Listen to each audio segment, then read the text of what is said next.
Madam President, Madam President, Excellencies, ladies and gentlemen, Namaskar from the people of Bharat. We are gathered here 8 decades since the founding of this unique body. The UN Charter calls on us not just to prevent war, but to build peace. Not just to defend rights, but to uphold the dignity of every human being. It challenges us to stand as good neighbors, uniting our strength so that generations to come inherit a world of justice, of progress, and of lasting freedom. Madam President, forces unleashed by history since the founding of the UN propelled this body forward. As decolonization advanced, the world began to return to its natural diversity. The membership of the United Nations quadrupled, and the organization's role and remit grew significantly. In the era of globalization, its agenda evolved even further. Development goals took center stage, even as climate change emerged as a shared priority. Trade acquired greater prominence, while food and health access were recognized as essential to global well-being. Where security was concerned, the UN undertook peacekeeping operations and promoted disarmament discussions. As a result, the UN became a natural platform to debate key global issues. Madam President, we must ask ourselves today, how has the UN lived up to expectations? And just look at the state of the world. There are 2 significant conflicts underway, one in Ukraine and the other in the Middle East, West Asia. Innumerable other hotspots don't even make the news. The slow progress of the SDG Agenda 2030 presents a sorry picture. On climate change, the reality is of recirculated commitments and creative accounting. If climate action itself is questioned, what hope is there for climate justice? When a once-in-a-century pandemic hits us, we saw open discrimination in access to vaccines and to travel. Energy and food security have been the first casualties of conflict and disruption, especially since 2022.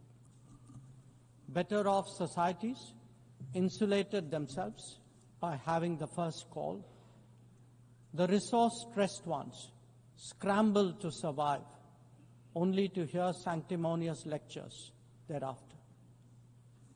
When it came to trade, non-market practices gamed rules and regimes.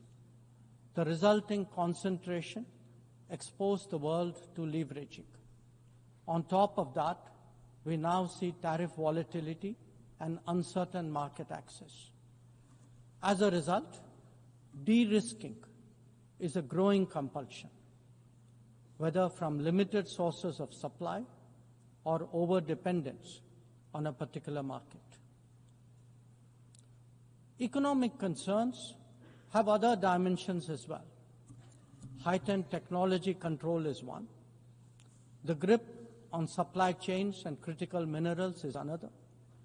The shaping of connectivity is no less sensitive.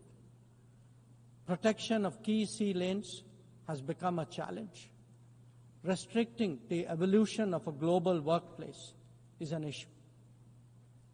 Each makes a compelling case for more international cooperation, not less. But are we really headed in that direction? And where has the UN actually made a difference? Madam President, As members of the UN, we meet here as sovereign equals. That is not a formalism, but a recognition of the inherent diversity of our world. Understandably, we have different history, traditions, heritage, and culture. For them to coexist, for them to enrich each other, it is imperative that we foster understanding and respect. This will only happen when we resist political interference and economic pressures, when narratives are free of prejudice, when double standards are abjured, and when pluralism is truly appreciated. Madam President, Excellencies, while asserting our rights, we must also firmly face up to threats. Countering terrorism is a particular priority because it synthesizes bigotry, violence, intolerance, and fear. India has confronted this challenge since independence, having a neighbor that is an epicenter of global terrorism.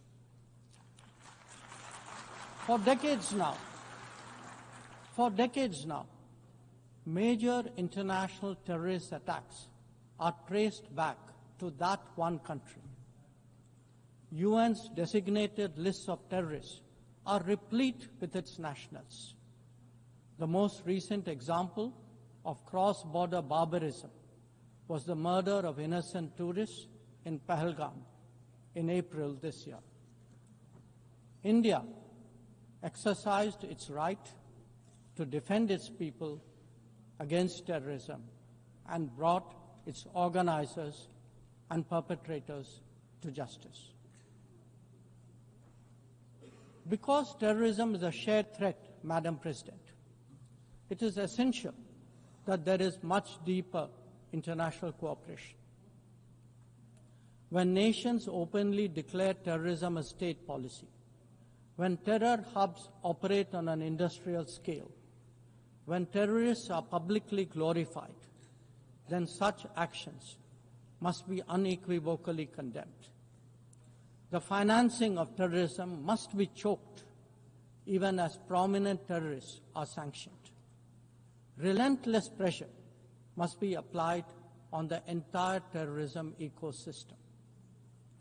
Those who condone nations that sponsor terror will find that it comes back to bite them. Madam President, an objective report card will show that the UN is in a state of crisis. When peace is under threat from conflicts, when development is derailed by lack of resources, when human rights are violated by terrorism, the UN remains gridlocked. As its ability to forge common ground diminishes, belief in multilateralism also recedes. Central to the erosion of the UN's credibility has been resistance to reform. Most members strongly desire change, but the process is being made an obstacle to the outcome. It is imperative that we see through this cynicism and purposefully address the reform agenda. The historical injustice done to Africa should be redressed. Both permanent and non-permanent membership of the Council must be expanded. A reformed Council must be truly representative, and India stands ready to assume greater responsibilities. Madam President, today the predicament of the Global South is especially acute.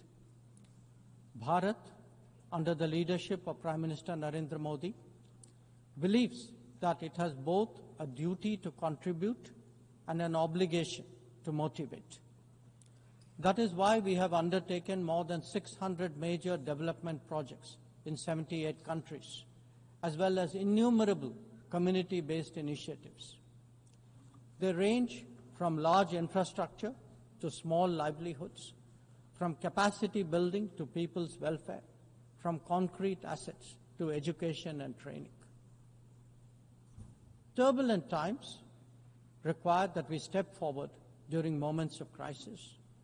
India has been forthcoming in that regard, especially in its immediate vicinity. Whether it is finance, food, fertilizer, or fuel, we have responded to the urgent requirements of our neighbors. Madam President, climate events and conflicts have created a demand for HADR assistance. Reflecting our growing capabilities, Bharat has endeavored to be a first responder. Be it essential medicines or relief supplies, the operations of a field hospital or limb fitment camps, these efforts covered 19 nations last year. The people of Afghanistan and those of Myanmar saw India extend its hand during recent earthquakes. Our efforts at ensuring safe commerce, combating piracy, and preventing attacks on shipping in the Northern Arabian Sea also bear mention. And the Indian tradition of UN peacekeeping operations continues in the Democratic Republic of Congo, in Western Sahara, Central African Republic, Golan Heights, Cyprus, Lebanon, Abyei, South Sudan, and Somalia. To put it clearly, our soldiers ensure peacekeeping, our sailors protect maritime shipping, our security counters terrorism, our doctors and teachers facilitate human development the world over, our industry produces affordable products, our techies promote digitization, and our training facilities are open to the world. These remain the core of our foreign policy. Madam President, each one of us has the opportunity of contributing to peace and prosperity. In the case of conflicts, especially Ukraine and Gaza, even those not directly involved have felt its impact.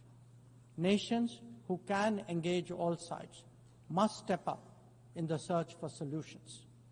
India calls for an end to hostilities and will support any initiative that will help restore peace.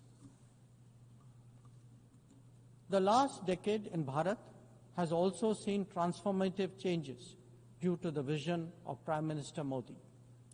Our digital public infrastructure has redefined governance and enabled delivery of public services on an unprecedented scale.